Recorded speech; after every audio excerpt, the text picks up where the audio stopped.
নমস্কাৰ প্ৰিয় দৰ্শক, মোৰ ইউটিউব চেনেল প্ৰণীতাছ ব্লগলৈ আপোনালোকক স্বাগতম জনাইছোঁ। আজি বনাম ঢেকীয়া ভাজি। এয়া দেখিছে ঢেকীয়া শাকখিনি কালিয়ে ছিঙি আনিছিলোঁ। ঢেকীয়া আচলতে ছিঙি আনি লগে লগে বনোৱা নহয়, কাৰণ লগে লগে বনালে ঢেকীয়াখিনি বিজল হৈ যাব পাৰে। সেইকাৰণে কালি ছিঙি অনা ঢেকীয়াখিনি ৰ'দত শুকুৱাই লোৱা হৈছে। আৰু এইদৰে দেখিছে, এইদৰে কুটি লোৱা হৈছে ঢেকীয়াখিনি। ধুই পেলাই কুটি লৈছিলোঁ আৰু কুটি পেলাই ঢেকীয়াখিনি আকৌ 10 মিনিটমান ৰ'দত শুকাবলৈ দিছিলোঁ। আৰু লাগিব বুট ইয়াত মই দুমুঠিমান বুট লৈছোঁ।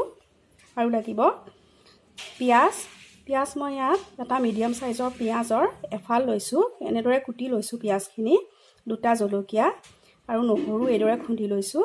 5 ফোৰণ, হালধি আৰু সোৱাদ অনুসৰি নিমখ। শাকখিনি ভাজিবলৈ মই কেৰাহীখন 5 মিনিটমান আগতেই গেছত বহুৱাই দিছিলোঁ। এয়া কেৰাহী গৰম হৈ গৈছে। এতিয়া আমি ইয়াত জোখমতে তেল দিম।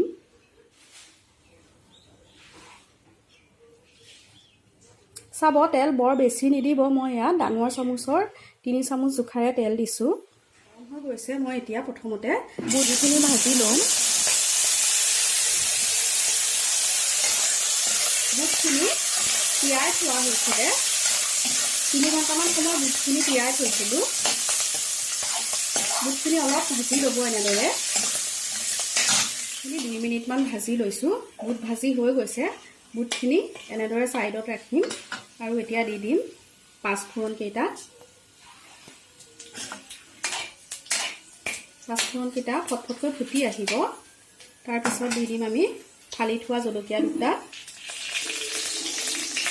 এইখিনি ভাজি থাকোঁতে গেছৰ ফ্লেমটো মিডিয়ামত ৰাখিব, বেছি হাই কৰি নিদিব, নহ'লে জ্বলি যাব পাৰে। তাৰপিছত দিম খুন্দি থোৱা নহৰু কেইটা, পিঁয়াজ এইদৰে ভাজি ল'ম। অকণমান ভাজি লোৱাৰ পিছত মই ইয়াত ঢেকীয়াখিনি দি দিম।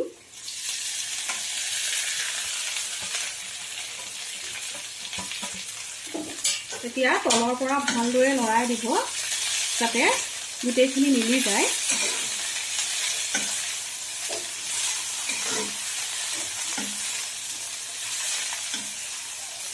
আপোনালোকে ঢেকীয়া ভাজি খাই ভাল পায়নে? মই হ'লে ঢেকীয়া শাক খাই খুব ভাল পাওঁ। বিশেষকৈ বুট আৰু ঢেকীয়া খাবলৈ বৰ মজা লাগে। এতিয়া আমি ঢেকীয়াখিনি অকণমান ভাজি লৈ পেলাই ইয়াত সোৱাদ অনুসৰি নিমখ দি দিম।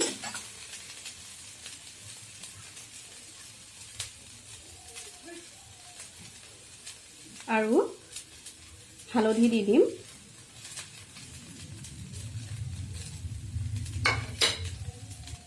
এইদৰে মিলাই দিব। আৰু চাব, গেছৰ ফ্লেমটো যাতে মিডিয়ামত ৰাখে। তাৰপিছত অকণমান সময়ৰ বাবে ঢাকোনখন লগাই দিব। অকণমান সময় ভজাৰ পিছত ঢাকোনখন খুলি দিব আৰু এবাৰ লৰাই চাব। এতিয়া ঢেকীয়া ভাজিখিনি বনাওঁতে ঢাকোন দি থ'ব নালাগে। এনেদৰে বহলাই দিব আৰু 10 মিনিটমান ভাজিব। আকৌ এবাৰ এনেদৰে লৰাই দিব। ঢেকীয়া ভাজি আচলতে মচমচীয়া হ'লে খাই খুব ভাল লাগে। যদি আপোনালোকে ঢেকীয়া লগে লগে ছিঙি লগে লগে বনায়, তেনেহ'লে ভাজিখিনি অলপ টেপেকীয়া নিচিনা হয়, তেতিয়া ভাজিখিনি খাই বৰ ভাল নালাগে। এয়া আমাৰ মচমচীয়া ঢেকীয়া ভাজি হৈ গৈছে। ভাজিখিনি হোৱাৰ লগে লগে গেছৰ ফ্লেমটো অফ কৰি দিব। আৰু আপোনালোকে যদি মোৰ ভিডিঅ'টো চাই ভাল পাইছে, তেনেহ'লে ভিডিঅ'টো লাইক কৰিব, কমেণ্ট কৰিব আৰু মোৰ চেনেলটো ছাবস্ক্ৰাইব কৰি দিব। ভিডিঅ'টো শেষলৈকে চোৱাৰ বাবে ধন্যবাদ।